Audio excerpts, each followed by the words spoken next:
ورحمۃ اللہ۔ اللہ اکبر لا الہ الا اللہ، اللہ اکبر وللہ الحمد۔ نحمده ونصلی علی رسولہ الکریم، اما بعد۔ قال النبی صلی اللہ علیہ وسلم ان لکل قوم عیدا وهذا عیدنا،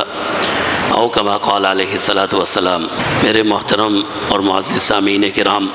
ایک نہایت ہی خوشی اور ایک نہایت ہی مبارک موقع پر ہم یہاں اللہ کی عبادت کے لیے، نماز عید کے لیے جمع ہوئے ہیں، اور انشاءاللہ تھوڑی دیر میں ہم نماز عید ادا کریں گے۔ تو جب تک ساتھی جمع ہو رہے ہیں تو بطور برکت کے کچھ کلمات آپ کے سامنے پیش کرنا چاہتا ہوں۔ اللہ رب العزت سے دعا ہے کہ اللہ رب العزت مجھے صحیح نفع بخش باتیں بیان کرنے کی اور پھر ہم سب کو اس پر عمل کرنے کی توفیق عطا فرمائے۔ یہ تو ہم سب جانتے ہیں کہ انسان کو اللہ نے پیدا فرمایا ہے، انسان کیا بلکہ پوری کائنات ہی اللہ نے تخلیق فرمائی ہے۔ تو جب انسان کی تخلیق اللہ نے کی ہے تو انسان کو جو خواہشات دی گئی ہیں یا اس کی جو طبیعت بنائی گئی ہے، جو اس کی عادت بنائی گئی ہے، وہ عادت بھی سب سے زیادہ اگر کسی کے پاس اس کی معلومات ہیں وہ اللہ رب العزت ہیں۔ اللہ انسان کی طبیعت کو اور اس کی فطرت کو سب سے بہتر جانتے ہیں، اور پھر اسی فطرتی تقاضے کے تحت اللہ رب العزت نے انسان کو اسلامی احکامات دیے ہیں۔ دین اسلام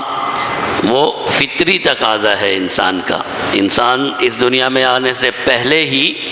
اللہ سے یہ وعدہ کر کے آیا تھا۔ قرآن میں اللہ رب العزت فرماتے ہیں کہ حضرت آدم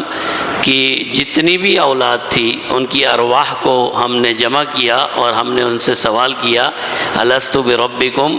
کیا میں تمہارا رب نہیں ہوں؟ تو قالوا بلا، سب نے کہا جی ہاں آپ ہی ہمارے رب ہیں۔ تو یہ وعدہ کر کے ہم اس دنیا میں آئے ہیں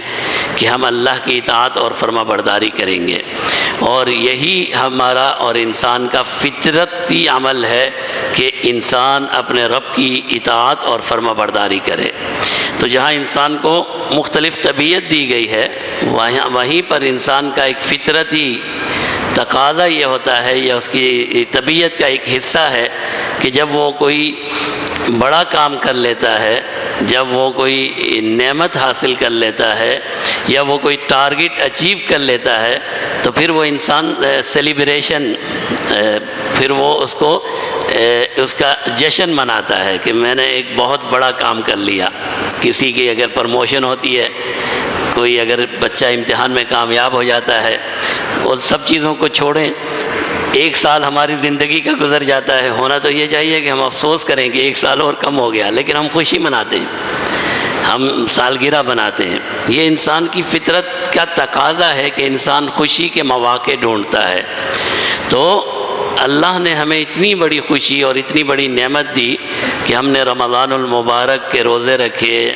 رمضان المبارک میں تراویح پڑھی، رمضان المبارک میں اللہ کی عبادت اور اطاعت کی۔ تو اسی فطرت کے تقاضے کے تحت اللہ نے پھر انسان کو یہ موقع عطا فرمایا کہ اگر وہ خوشی منانا چاہے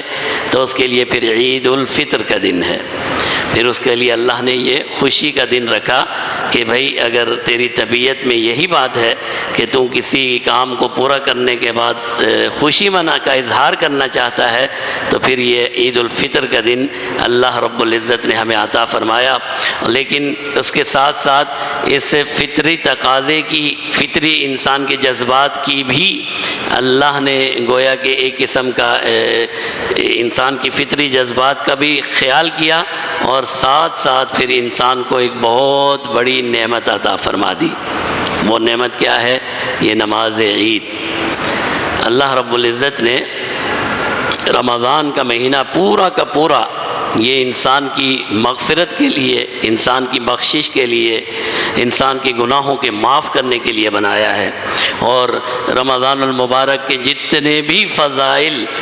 جناب نبی کریم صلی اللہ علیہ وسلم نے بیان فرمائے ہیں، وہ سارے کے سارے فضائل اس بات کو بیان کرتے ہیں کہ یہ ایک بہت ہی مبارک مہینہ ہے، اس طریقے سے کہ بندے کو اللہ اپنے قریب کرنا چاہتا ہے، انسان کو اللہ رب العزت اپنے قریب کرنا چاہتا ہے، اور اسی قرب کے لیے اللہ نے رمضان المبارک میں ہر چیز میں اضافہ فرما دیا، اجر اور ثواب میں اضافہ ہو گیا،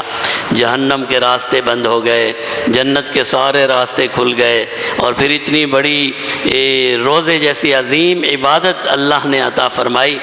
کہ جناب نبی کریم صلی اللہ علیہ وسلم نے ارشاد فرمایا، اگر ایک انسان نفلی روزہ رکھ لیتا ہے اور وہ نفلی روزہ پورا کر لیتا ہے تو وہ جہنم سے اتنا دور ہو جاتا ہے کہ 70 سال تک کوئی مسلسل سفر کرتا رہے، اتنا اس کے درمیان اور جہنم کے درمیان فاصلہ ہو جاتا ہے۔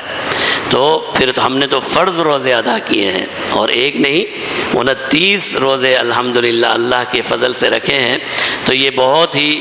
پرمسرت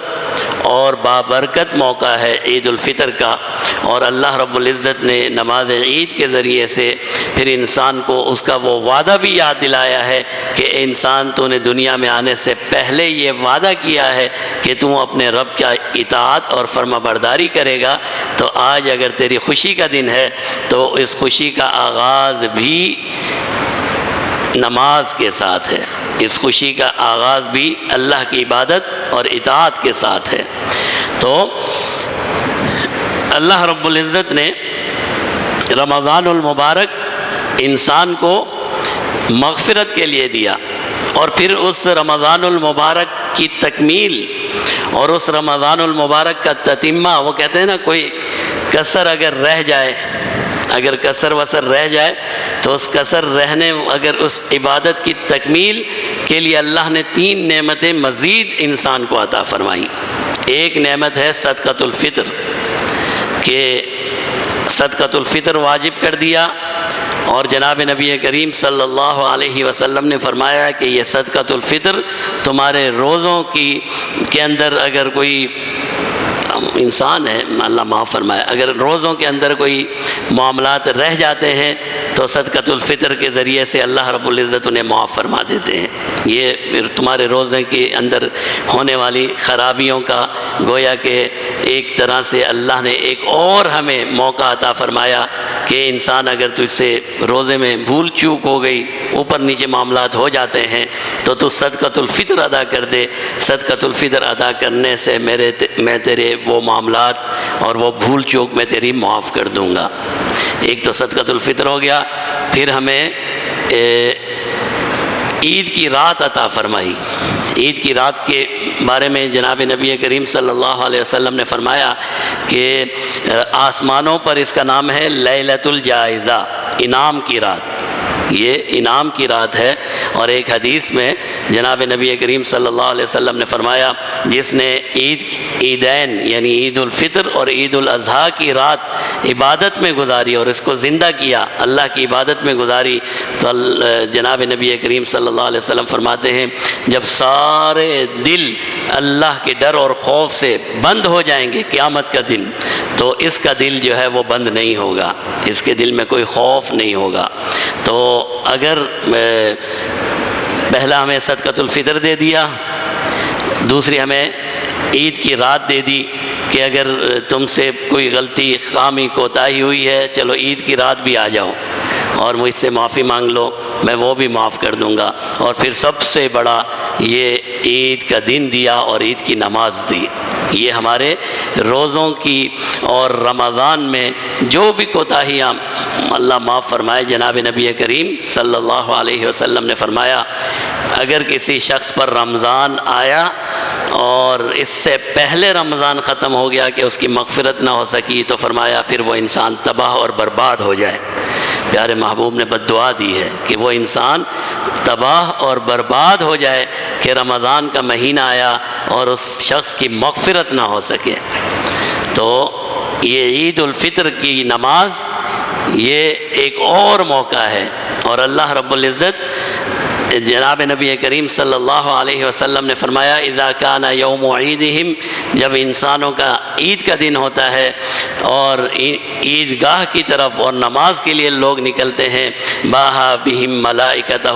اللہ رب العزت بندوں کے ذریعے اپنے فرشتوں پر فخر کرتے ہیں اور فرشتوں سے ارشاد فرماتے ہیں اے میرے فرشتوں بتاؤ، اگر ایک آدمی کے ذمے کوئی کام لگایا گیا ہو، ایک مزدوری پر کسی کو حاصل کیا گیا ہو اور جو کام اسے بتایا گیا ہو وہ کام اس نے پورا کر لیا تو اس کے ساتھ کیا معاملہ ہونا چاہیے؟ فرشتے کہتے ہیں یا اللہ پھر تو اس کو پوری مزدوری ملنی چاہیے، جب اس نے کام پورا کر لیا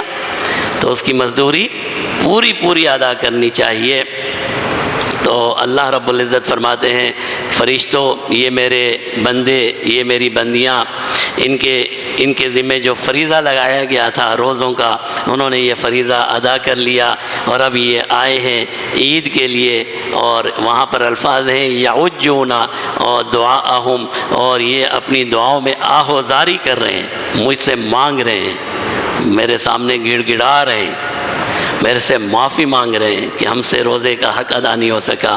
ہم سے کوتاہیاں ہو گئیں، ہم سے غلطیاں ہو گئیں۔ تو اس کا مطلب یہ ہے کہ عید کی نماز میں انسان کو گڑ گڑا کر اور اللہ سے معافی تلافی کر لینی چاہیے۔ پھر اللہ نے 5 قسمیں کھا کر فرمایا میری عزت کی قسم، میرے جاہ و جلال کی قسم، میری بلند شان ہونے کی قسم، ان قسموں کے ساتھ فرمایا کہ بندو جاؤ میں نے تمہیں معاف کر دیا، میں نے تمہیں معاف کر دیا۔ تو یہ عید کا موقع یہ بہت خاص موقع ہے ان لوگوں کے لیے کیا ہم سب بھی ایسے ہیں، ہم سب کے لیے یہ خاص موقع ہے۔ اگر ہم نے رمضان المبارک میں وہ عمل پورا نہیں کیا جسے جناب نبی کریم صلی اللہ علیہ وسلم نے مغفرت کہا ہے، اگر ہماری مغفرت رمضان میں نہ ہو سکی تو یہ عید کی نماز یہ تتمہ ہے، یہ موقع ہے کہ ہم اللہ سے آہوزاری کریں، ہم اللہ سے مانگیں اور اللہ سے کہیں کہ اللہ، اور پھر یہ اللہ نے اس اجتماع کو عام رکھ دیا، اور اجتماع کو عام رکھنے کی بنیاد بھی اس پر ہے کہ اللہ رب العزت انسان کو معاف کرنا چاہتے ہیں۔ اس اجتماع میں اللہ والے بھی ہوتے ہیں،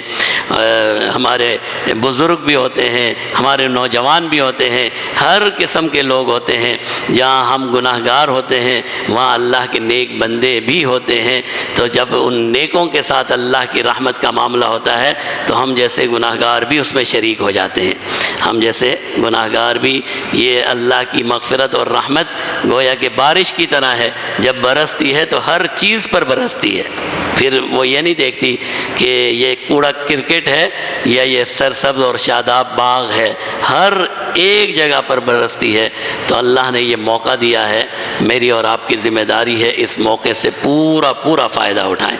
اور نہایت ہی ندامت سے، شرمندگی سے اپنے آپ کو اللہ کی بارگاہ میں پیش کریں اور اللہ سے معافی مانگ لیں۔